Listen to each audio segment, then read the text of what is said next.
Alright, so we're going to take a look at the most missed questions on multiple choice set number 4. So running through, number 10 was one of the commonly missed one. This one says that the graph of function f, shown in the figure above, has horizontal tangent lines at 3 and 6. If g of x equals the integral from 0 to 2x on f of t dt, what is the value of g prime of 3?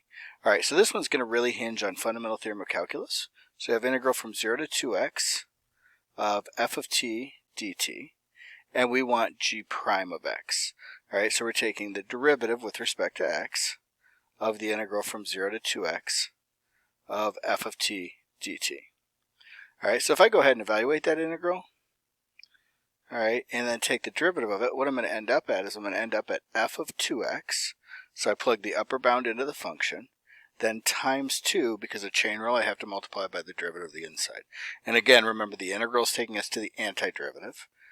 Then we're plugging in upper and lower bounds. Then we're taking the derivative again, and that's where we're getting back to little f instead of big F.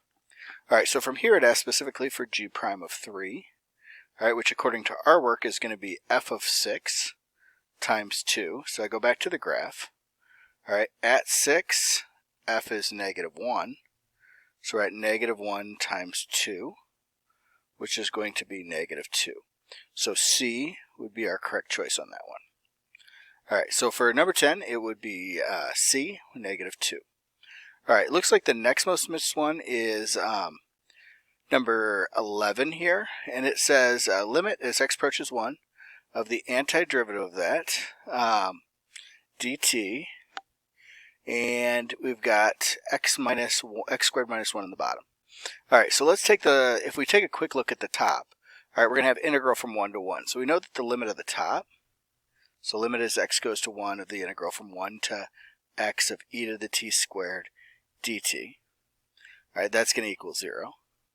If we look at the bottom, limit as x approaches 1, x squared minus 1, that's going to equal 0. Alright, so indeterminate form, 0 over 0, thus L'Hopital's. Alright, so L'Hopital says, okay, I can take the derivative of the top and bottom, so limit as x goes to 1. The bottom's an easy one.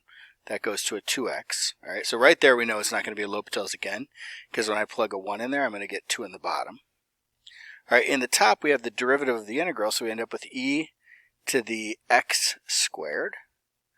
Alright, because it's the derivative of the integral from 1 to x, so we just plug the x in. If I plug 1 into the top and bottom of this one, e to the 1 is e. 2 times 1 is 2. So we have e over 2. So our correct answer is C. Alright, so that was the next most commonly missed one. That was a L'Hopital's rule. I think there's a really good chance to see something like this on this year's exam.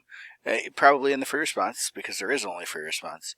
But I foresee them hitting L'Hopital on some level, just because it is more of a BC topic. Alright, so those were really the only two that there was consistent struggle on. Overall, it was a really good problem set for everybody, so nice work. Alright, thanks. Hope that helped.